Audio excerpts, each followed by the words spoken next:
तो भाई लोग, मेरा नाम है रोनी और हम पढ़ रहे हैं इंट्रोडक्शन ऑफ यूक्लिड ज्योमेट्री।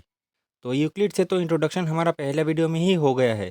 तो आज हम करेंगे एक्सरसाइज 5.1। तो इधर पहला क्वेश्चन है, which of the following statement are true and which are false, give reason for your answer. तो मतलब स्टेटमेंट ट्रू या फॉल्स बताना है और फिर साथ में रीजन भी बताना है। तो पहला है, only one line can be pass through a single point.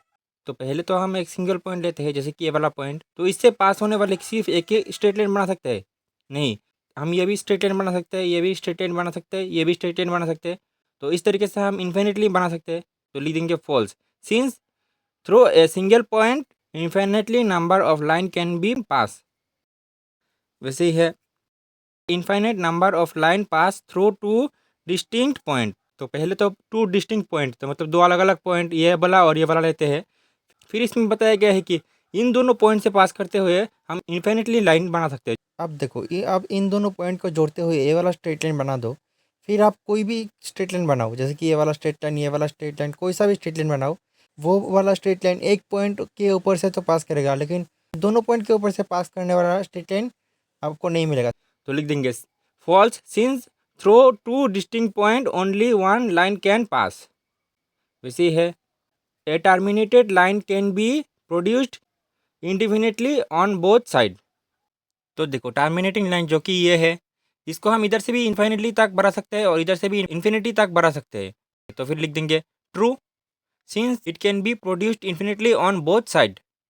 वैसे ही है, if two circle are equal then their radii are equal. इधर रेडी मतलब रेडियस। तो इधर पहला है टू सर्कल आर इक्वल। तो क्योंकि दो सर्कल इक्वल ही है, तो इनका सरकमफेरेंस भी बराबर होगा, तो इनका रेडियस भी बराबर ही होगा। तो लिख देंगे true, since two circle are equal so their circumference will be equal, hence the radii also equal.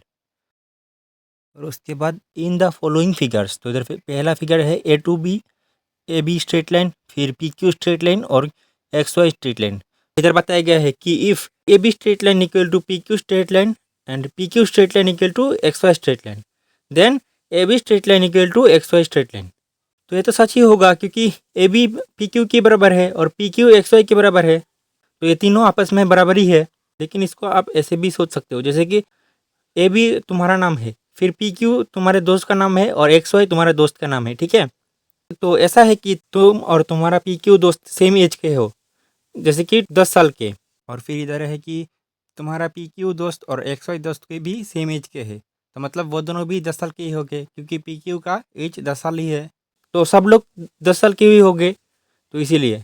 तो लिख देंगे here P Q equal to X Y and A B equal to P Q, since X Y and A B both line are equal to P Q, so they are also equal to each other. फिर इधर question number 2 है, give a definition of each of the following terms. Are there other terms that need to be defined first? What are they and how might you define them? जैसे कि इधर पहला है, parallel line क्या है हमें define करना है।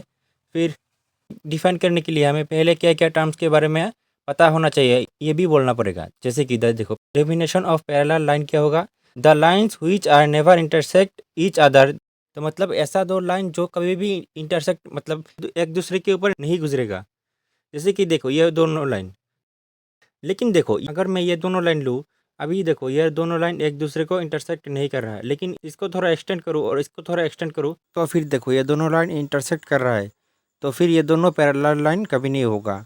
तो फिर इधर पे एक प्रॉब्लम हो गया कि अगर मैं इधर पे दो लाइन लूँ और मुझे कैसे पता चलेगा कि ये बाद में इंटरसेक्ट करेगा कि नहीं करेगा। तो इसलिए हम बता भी नहीं पाएंगे कि ये पैरेलल लाइन है कि नहीं है।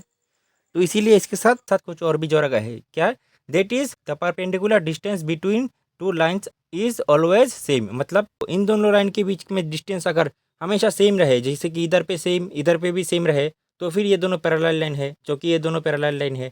लेकिन इधर पे देखो, तो इधर परपेंडिकुलर डिस्टेंस ज़्यादा है और इधर जाएंगे तो धीरे धीरे कम होते जाएगा, तो फिर ये दोनों इंटरसेक्ट करेगा, तो फिर ये पैरेलल लाइन नहीं होगा। फिर है, इसको डिफाइन करने के लिए क्या क्या टर्म्स चाहिए। तो इधर देखो, लाइन्स, इंटरसेक्ट पॉइंट, उसके बाद है परपेंडिकुलर डिस्टेंस, ये सब हमें पता होना चाहिए। तो हम लिख देंगे to define parallel line we must know about intersect point, line and perpendicular distance between two line.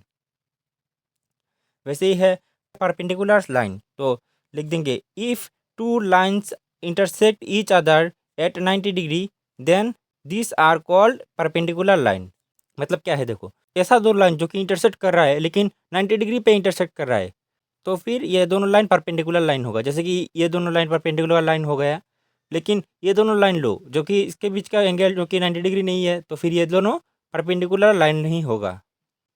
तो लिख देंगे we are required to define line and the angle between two line before defining the perpendicular lines.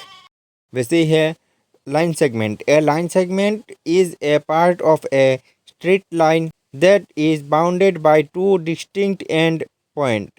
मतलब देखो, एक straight line है जिसका दो and point है, जैसे कि ये वाला और ये वाला, और उसके बाद लिख देंगे to define line segment we must know about point and line. उसके बाद है देखो रेडियस ऑफ ए सर्कल, तो उसको कैसे डिफाइन करेंगे?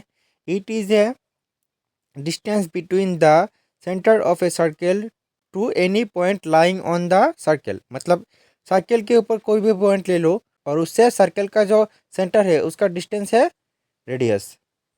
और फिर लिख देंगे to define the radius of a circle we must know about point and circle.